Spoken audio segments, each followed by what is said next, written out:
Guess what time it is? It's time for Little Fish Dragon Reviews. Welcome back, Dragon Riders. Little Fish here, bringing you another Dragon's Review, Bedtime Edition. Today, I'm going to review a few items that you might give to your little one before bedtime. We'll start off with a How to Train Your Dragon bedtime book, move on to a cuddly Build-A-Bear Toothless Plush, and have a few other little treats along the way. So let's get started. Grab your little ones, take a seat, get comfy, and let's take a look at the storybook. This was just recently released in 2015. It's the Dreamworks A Pocket Full of Dreams, How to Train Your Dragon storybook. It's a really nice book, and it tells the tale from the first movie. There is a glow-in-the-dark surprise at the end. And something I really like about this book is, aside from telling the story from the first movie and having really nice illustrations, it's got a little bit of a search and find throughout the pages. Let's take a closer look. The image is actually very shiny, which is nice. The background is matte, while the characters are glossy. You might be able to see that shine here. This is the binding side. And this is the back, and I like how they have the sheep taking bites out of everything. So like I said before, there's a search and find throughout this book. And it's the sheep. Look for me on every page, and it's actually a lot of fun to look for them. It retails for $5.99, but I do believe I got it on sale. It's by Dreamworks Press, and the link will be down below. And it says, "More than anything, Hiccup wants to capture dragons like the rest of the Vikings on Burke Island. That is, until he catches one. And so begins the incredible story of one of the most unlikely yet unforgettable friendships ever made." For more reading fun, look for A Pocket Full of Dreams, Shrek. Let's take a closer look. And they have the Dreamworks logo, the little boy in the moon reading instead of fishing, which is nice. A lot of stars. Oh, found the first sheep. And that's the only sheep, aside from the one on the back of the book, that I'm going to tell you guys about. And this is the first page. Again, the illustrations are really nice. It is dedicated to Miles and Mason. Just trying to see who actually did the artwork or who worked on this book so I can give them their proper credit. So I'll show the first page. It's a nice full 2-page spread. And the words. I'm not going to show the entire book. If you're interested, I suggest going out to purchase it. Oh, it's illustrated by Denise Shimabukuro and Sean Finley. If I can get that. There we go. And it's written by Devra Newberg-Speragan. Copyright 2015. I'll show another page at random. So again, it's very colorful and very cartoony, which is nice.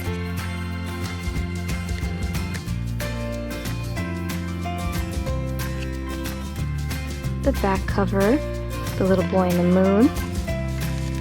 And this is the page. Before you close your sleepy eyes, turn off the light for a surprise. I have not actually tried to see if it glows in the dark. I think I'm going to try that now. Be right back.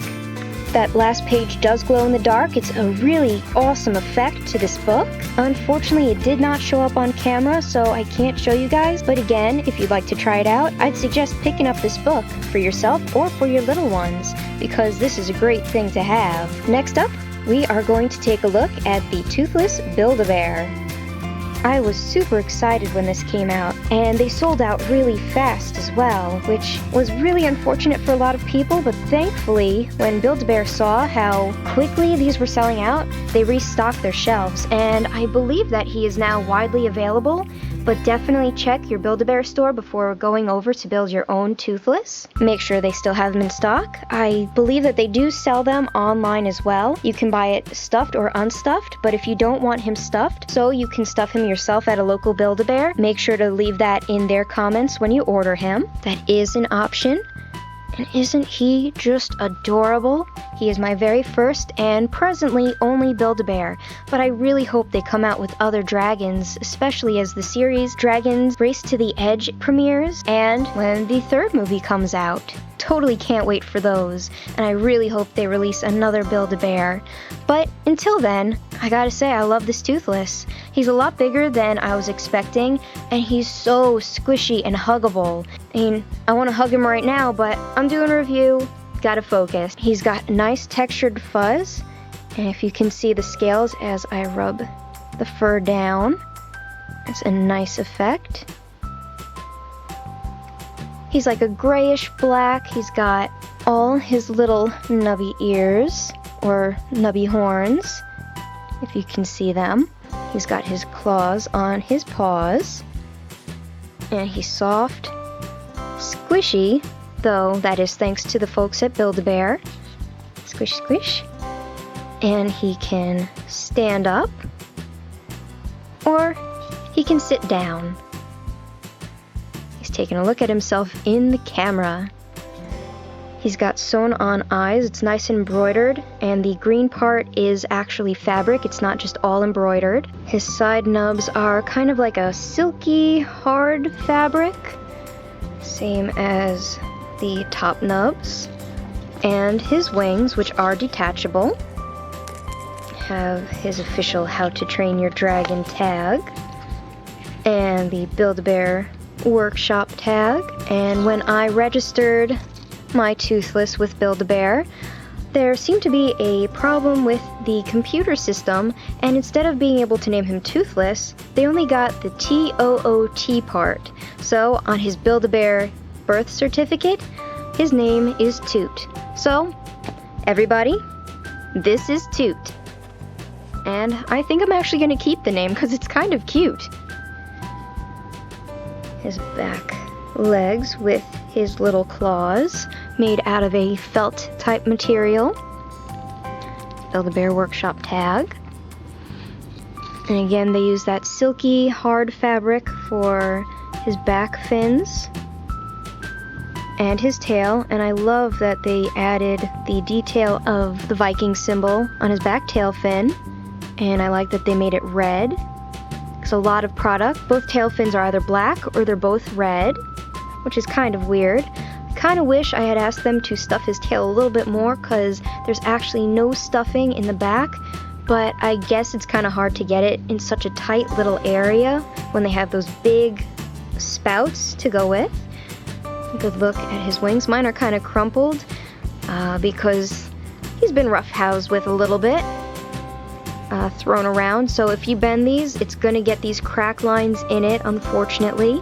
I think the silk fabric is on a felt fabric, and when it gets puckered, it kind of stays that way. So that's him from the back. His Build-A-Bear tag. Lift that up so you can get a nice side view of the Toothless Build-A-Bear.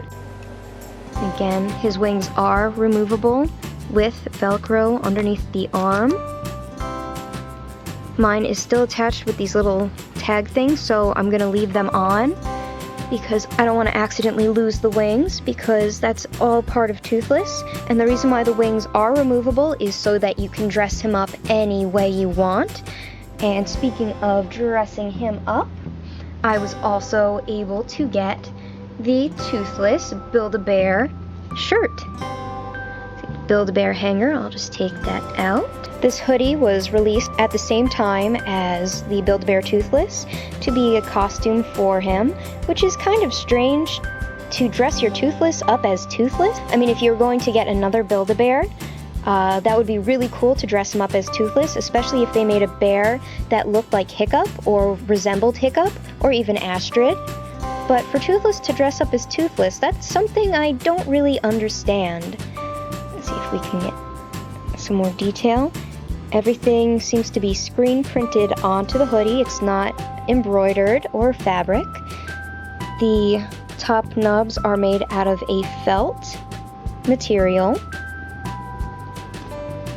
It says Dreamworks Dragons on the front, and it's got wings attached to the back, So if you want a pair of wings on any of your Build-A-Bear characters, you could put this on them. I don't think it would work for the Build-A-Bear ponies though. Might not fit right. Unfortunately, because my Toothless has his wings on right now, I can't put it on over the wings, so I'm going to get another stuffed animal and have them try it on. So Mr. Moose is trying on the How to Train Your Dragon Toothless hoodie. Now something about this is that Mr. Moose is a lot smaller than Toothless, and this was pretty hard to get on him.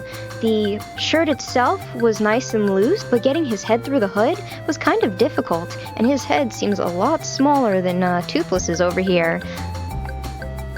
So let's pull back his antlers and push him down and put up the hood.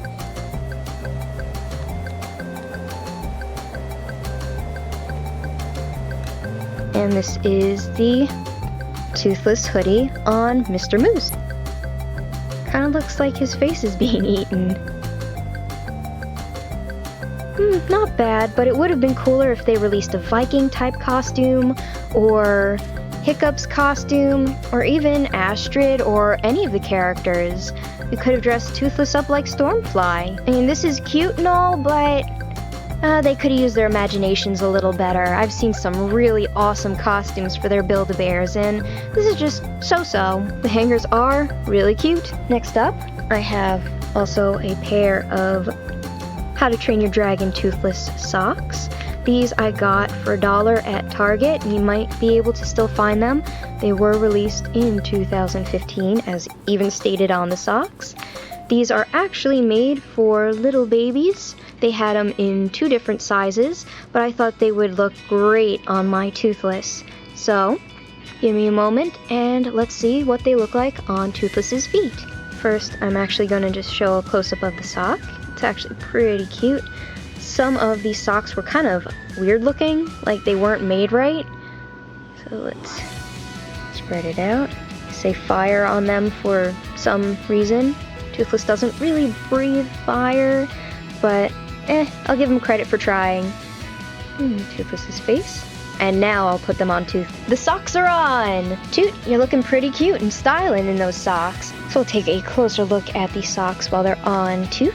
When I was putting them on, they made a really weird, stretchy, scratchy, elasticy noise, which is kind of weird for socks, especially socks for little kids, but I guess because they're new, they need to be stretched out a little bit more. But the cracking noise kind of makes me think that the elastic was drying out, and they won't last very long. Granted, these were in the dollar section, so you get what you pay for. Well, Toot, I think they're cute. And next up, Toot, we have another special present for you. We have a How to Train Your Dragon fleecy blanket. Really cute pattern.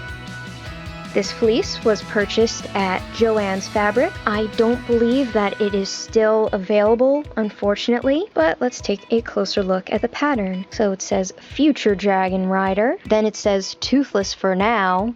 The design is really cute. So we have Toothless laying down, we have the Grunkle, and one of these zipper backs. This is the back side, so it's kind of blurry. It's a nice, soft, fuzzy, fleecy material. And I think anybody who gets a blanket like this is so lucky, because it is super warm. Not sure what I'm going to make with it yet. Might keep it as a blanket, might make a pillow out of it, but when I decide, I will let you Dragon Riders know, and I'll show you the finished product. So, Dragon Riders, what do you guys think of the Pocket Full of Dreams How to Train Your Dragon book? What do you think of the Build-A-Bear? Did you name him Toothless, or did you choose something else? Did you get the costume, or did you get a different costume for Toothless? What costume do you think Toothless should have come out with? What other characters from How to Train Your Dragon would you like to see as a Build-A-Bear character? Make sure to put all that in the comments below. Don't forget to like and subscribe, and follow me on Tumblr and Instagram. And until next time, Dragon Riders. Well, I think Toot is nice and cozy. Probably ready to take a nap. I think I will read him the How to Train Your Dragon Pocket Full of Dreams book and let him count a few sheep.